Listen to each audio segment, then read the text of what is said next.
When was the last time you left work on time without feeling guilty?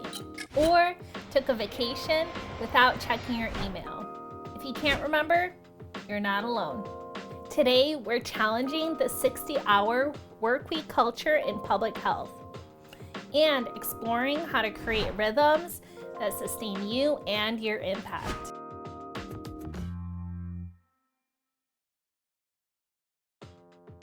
Because Impact Shapers, your sustainable rhythm isn't just self-care. It's a revolutionary act in a system designed for burnout. You know, my relationship with work started way before my public health career. As a first-generation American, watching my immigrant parents work long hours and rarely taking time for themselves outside of the home, that work ethic that you can only rest once everything else was done, that you had to earn it, that became part of my DNA. As I moved through my career, I have always had multiple projects going simultaneously.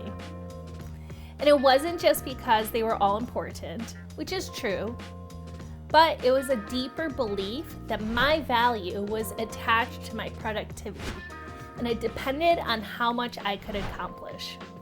My friends would regularly stage these little mini interventions saying, "Veronica, you really need to let something go." All along, while I had 3 projects going, a side hustle, and more opportunities I was about to say yes to. The hardest part wasn't even the long hours.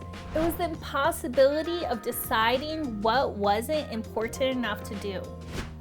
Everything felt essential. Every initiative felt urgent. Then came the moment of truth. Despite working more hours than ever, I realized that my effectiveness had plummeted.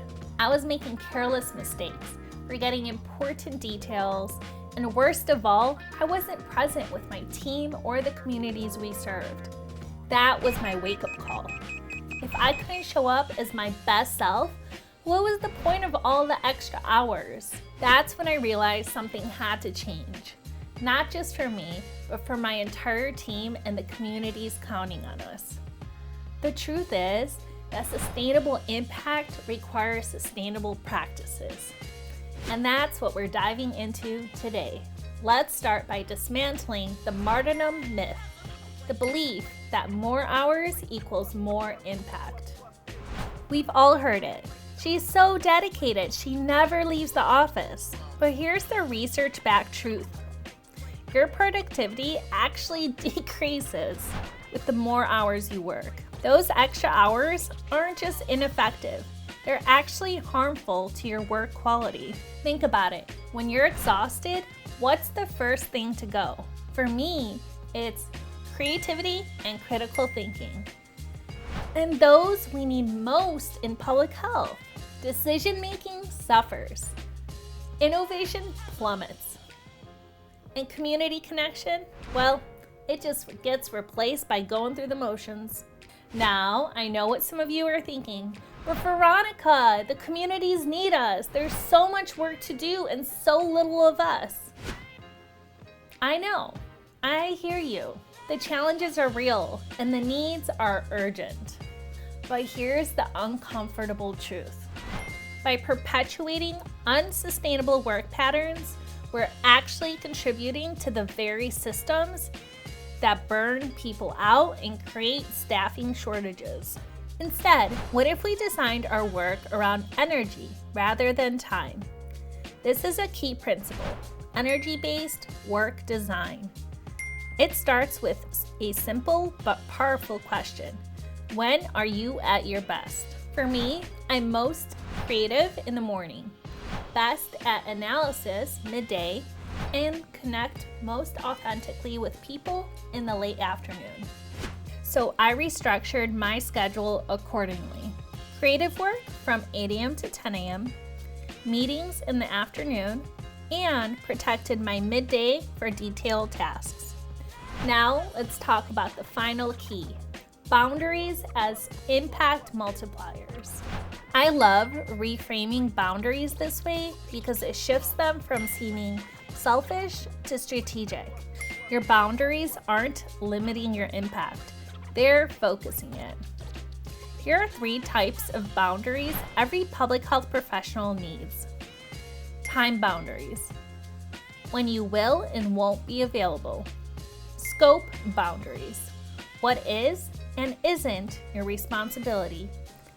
And energy boundaries. What kind of work you'll do when.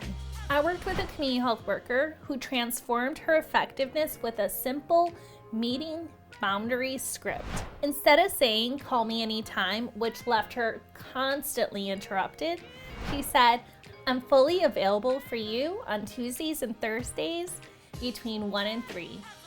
And for emergencies, you can call our hotline." The amazing thing, her clients reported feeling more supported because they knew when they could count on her full attention. I'll walk you through a quick energy mapping exercise. Draw a horizontal line representing your typical workday. Now, think about when you naturally have the most energy for different types of tasks. When are you most creative and innovative? When do you best handle detailed and analytical work? When do you connect most authentically with others? Look at your map. How much of your current work schedule works with your energy patterns rather than against them? Every small shift makes a huge difference. Now, let's equip you with boundary setting language that works in public health. Try these phrases. Instead of, "I can't do that," try, "I'm committed to delivering quality work on X, which means I need to decline Y." Instead of saying, "I have to go," try, "I'm protecting time for focused work so I can better serve our community." Instead of, "That's not my job," try, "That's outside my area of expertise, but I can connect you with someone who specializes in that." Remember, setting boundaries isn't about doing less. It's about setting conditions where you can do your best work. Impact Shapers, we're part of a growing movement changing the way public health works from the inside out. By creating sustainable rhythms in our own work, we're showing that there's a better way, not just for ourselves, but for everyone that comes after us. Yes, the system has deep challenges. Yes, our communities have urgent needs, but burning ourselves out won't fix the system. It just perpetuates it. Your sustainable practices are a revolutionary act that shows that another way is possible. This week, I challenge you to implement just one boundary from today's episode.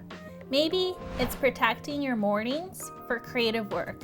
Maybe it's adopting one of our boundary scripts. Whatever you choose, share your experience in the comments using #SustainableImpact. Let's learn from each other and grow this movement together.